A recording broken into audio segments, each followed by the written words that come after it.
તો આને તમે સાહેબ કોઈ એવું ન સમજો કે આપણે દીકરીનું નામ લખાયું હોય તો આપણે જવું પડે, આપણે દીકરાનું નામ લખાયું હોય તો જવું પડે.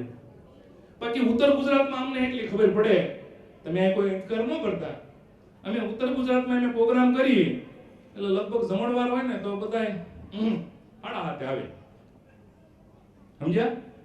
3:30 વાગ્યાનો ટાઈમ હોય, સાડા હાથે આવે. પણ આવું સરસ મજાનું ભવ્ય તમારી દીકરી બીજા ઘરે જઈને સુખી થવાની છે, તમારા બાપ દાદાનું નહીં પેઢીઓના નામ રોશન કરવાની છે, તમારી સાહેબ 4 પેઢીને ઉજાગર કરવાની છે. ઈ પાત્ર દીકરી છે. 4 પાત્રને 4 કુને ઉજાગર કરે ઈ પાત્ર દીકરી. ઘણા એમ કે 4 કુ હોય જ નહીં, હું એમ કહું 2 કુ નહીં 4 કુ ઉજાગર કરે એને દીકરી કહેવાય. વીરજીભાઈ, પહેલાના સમયમાં આપણે દીકરાનું માગું નાખતા હતા ત્યારે એવું પૂછતા હતા કે દીકરીનું મોહાવ ક્યાં? સાચું ને સાહેબ? દીકરીનું મોહાવ ક્યાં? અને અત્યારે હાલમાં સાહેબ જોઈ કદાચ સારા સંસ્કારની દીકરી હોય ને તો એના મોહાના નામથી તમારા દીકરાની ઓર બનાવી દેજો. કોઈ દીધો દુખ આવે તો સાહેબ તમારું ખાહડું મારું મોઢું. એટલે આગામી સમયમાં આવા સંમેલનમાં નામ લખાવો તો તમારી દીકરીને સ્ટેજ ઉપર લાવજો. સારો સુપત્ર જોઈ, સારો સંસ્કારી દીકરો જોઈ એને સાહેબ તમે પરણાવજો. જો કોઈ દિવસ આ વિશ્વકર્મા દાદાની સાક્ષીએ કહી દઉં છું, તમારે લુહારમાં દીકરી જો દુખી થાય, દુખ તો સાહેબ સીતાને આવ્યા અને અત્યારે દુખ છે જ નહીં. હમણાં એક ભાઈ મારી બાજુમાં બેઠા હતા, મને કે હું તમે બધી વખાણ કરી કરો છો ગામડા ગામડા ગામડા. એ કે આવો અમાર મુંબઈમાં, મારે એ કે છે ને 50 કરોડનો બંગલો છે. હવે હું આવા ભાઈ અંદરમાં આવી ગયો એટલે હું મલાડ જોવા ગયો. મેં કીધું 50 કરોડનો એનો બંગલો છે. હવે જોવા ગયો એટલે સાહેબ એવો હોલ બતાવ્યો ને ગાર્ડન ને. મને કે આવો અંદર હજી તો કે હોલ આટલાનો 50 લાખનો, ઉપર રૂમ આટલાની, બાથરૂમ બતાવ્યું કે આવું બધી વાંધો ન આવ્યો. પણ એને ટોયલેટ કીધું કે 10 લાખનું. મેં કીધું ટોયલેટ તો ભાઈ મારા ગામડાના મોટા, ઈ ન્યા તારું ખોટું. મને કે કેમ ટોયલેટ તમારા ગામડાના મોટા? મેં કીધું તારા ટોયલેટમાં 10 લાખમાં ભણના દીકરા તું એક જ જઈ. બાકી અમે તો અમારા ગામડાની અંદર ડબલા ભરીને જાય, બરોબર? કરમસિંહ ભાઈના ખેતરમાં બેવી એટલે રોડ ટચ 1.5 કરોડ. અને તારા 10 લાખમાં તું એક જ જઈ. અમે કરમસિંહ ભાઈના ખેતરમાં 4 ખૂણે 4 બેઠા હોય, બીડીના ઠૂઠા પી. અને ઈ પાછી હવારમાં 4 વાગે નરેન્દ્રભાઈ નો ઉઠ્યા હોય, ઈ પેલા રાજકારણની વાતો કરતા. આ નરેન્દ્રભાઈએ નોટ બંધ કરી ખોટું કર્યું લે. લા દીકરા તે આવશે દીકરીના લગ્ન લીધા કે બીજે છેડે બીજો બોલે હા લીધા. કે મુંજા તો નહીં બેઠો, પણ ક્યાં બેઠો જોતો ખરો? હે એક શબ્દ તમે લઈ લો સાહેબ. સૌરાષ્ટ્રની તપતી ભાષા એવી છે. સૌરાષ્ટ્રમાં તમે કોઈ દી માણસ પકડી નો, આપણે સૌરાષ્ટ્રના બધા ભેગા છે ને એની મજા છે. ભાયંદરમાં છે તોય હમણાં એક બાબા અને એક ડોશીમાં, હું હોટલમાં જમવા બેઠો તો મારે થોડુંક મેનુ દેતા વાર લાગી. બાબા પેલા ડીશ આવી ગઈ, દાદા ડોશીમાં એમ કે તું ખાઈ લે. ડોશીમાં કે તમે ખાઈ લો, તું ખાઈ લે, તમે ખાઈ લો, તું ખાઈ લે, તમે ખાઈ લો, તું ખાઈ લો, તમે ખાઈ લો. હું મુંજાણો. મેં તો જોતો ખરો 65 વર્ષે પ્રેમ ઉભો થઈને કહેવાય ગયો, દાદા ખૂબ ખૂબ ધન્યવાદ તમારા પ્રેમને. મને કે સાઈડ મિનિટનો હેઠો બેદા દાંતનું સોફ્ટ એક છે એટલે કહીશ.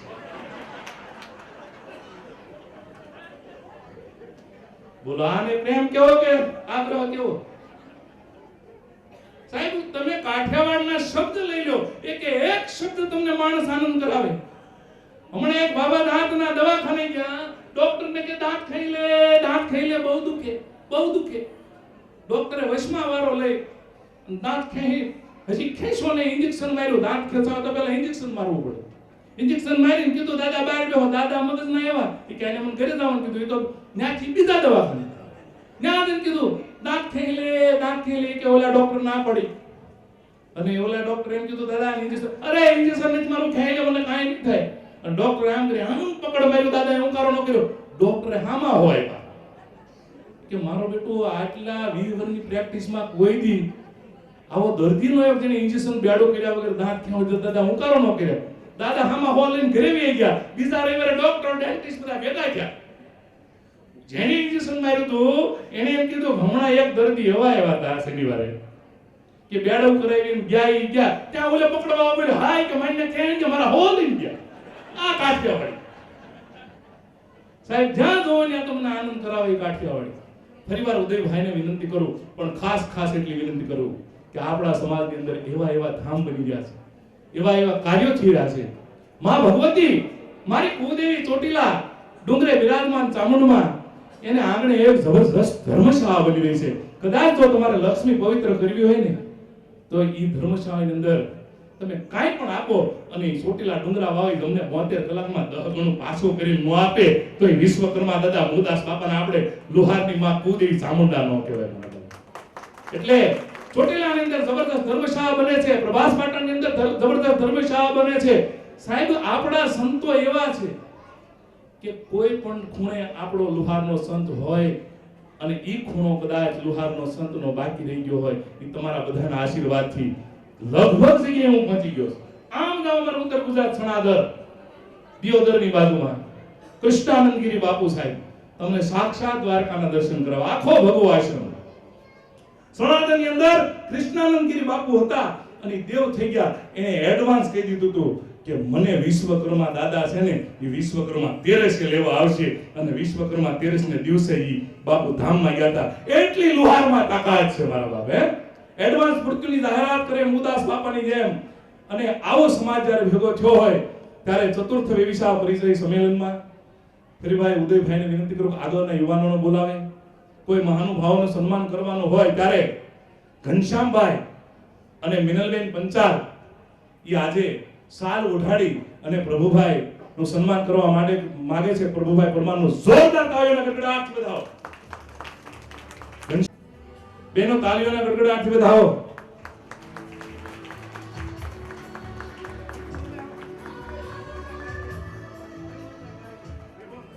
ત્રિભુવનભાઈ કારેલિયા અત્રે ઉપસ્થિત છે, જોરદાર તાળીઓના ગડગડાટથી વધાવે. ઘનશ્યામભાઈ અને મિનલબેન. અને હવે પ્રભુદાસભાઈ પરમાર ઘનશ્યામભાઈ નું સન્માન કરી રહ્યા છે. પ્રભુદાસભાઈ પરમાર સાલ ઉઠાડી અને ઘનશ્યામભાઈ પંચાલ નું સન્માન કરી રહ્યા છે. તાળીઓના ગડગડાટથી વધાવશું. તાળીઓમાં કચાસ નો રાખો. એક તાળી 1 લાખ રૂપિયા 2 મિનિટમાં ભેગા કરી દે.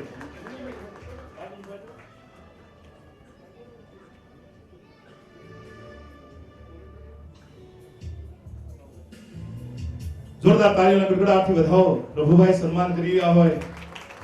પ્રભુભાઈ એક એવું કાર્ય કરી રહ્યા છે કે કોઈ દીકરીના આવા સારા કાર્યથી એનો સંસાર શરૂ થાય અને એમાં લોહાર સુતાર પરમાર ચેરિટેબલ ટ્રસ્ટ જો કદાચ નિમિત્ત બની જાય તો એનો સાહેબ સોનામાં સુગંધ ભોઈ જાય. બીજી મારે એક મગજમાં અત્યારે વાત આવી હાલત 2 મિનિટમાં કઈ તમને છૂટો થાય છે કે તમે સમૂહ લગ્નની અંદર જોઈન્ટ થાવ તો આપણા અહીંયા તો કદાચ બોમ્બેમાં મારું જુદું પડશે.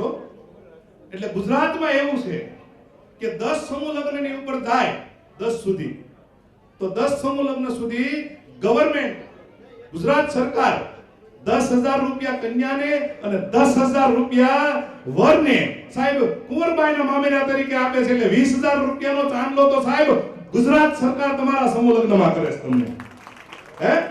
એટલે આ વસ્તુ ખાસ ધ્યાનમાં લેજો કે કદાચ હગાઈ ભલે અહીં થાય પણ લગ્ન તો અમદાવાદ આવીને જ કરજો, વડોદરા આવીને કરજો. કે કદાચ એવું લાગે તો જુનાગઢ આગામી અષાઢી બીજને દિવસે 30ને દિવસે જુનાગઢની અંદર મજેવડી આપણું દેવતણખી બાપાનું ધામ છે, ત્યાં 30ને દિવસે સમૂહ લગ્ન છે. અને દરેકે અષાઢી એકમે અમારો ભવ્ય ડાયરો હોય. હું મારી મોટપની વાત નથી કરતો. હમણાં જ્યારે પોરબંદરની અંદર માયાભાઈ બુક કરવાતા ત્યારે ઘનશ્યામભાઈ અને અશ્વિનભાઈ અમે સાથે જઈ અને માયાભાઈને બુક કર્યા હતા. અને માયાભાઈ, ફરીદાબેન મીર સાહેબ, બિપિનભાઈ સઠિયા, ગગનભાઈ જેઠવા, નામી અનામી કલાકારો, જિગ્નેશભાઈ કવિરાજ, સરલાબેન દવે, ટીના રબારી, તમારા બધાના આશીર્વાદથી આ રમેશભાઈ તમામના સ્ટેજ સંચાલન કરી રહ્યા છે. જ્યાં જ્યાં જરૂર પડે મુંબઈની અંદર તમારે કોઈ પણ નામાંકિત કલાકારનો ડાયરો પ્રોગ્રામ કરવો હોય, રાસ ગરબા કરવા હોય તો ગમે ત્યારે આ તમારા ભાઈ તમારા મિત્રને યાદ કરજો. અચૂક તમને કંઈક ને કંઈક ફાયદો થશે. અસ્તુ. જય વિશ્વ.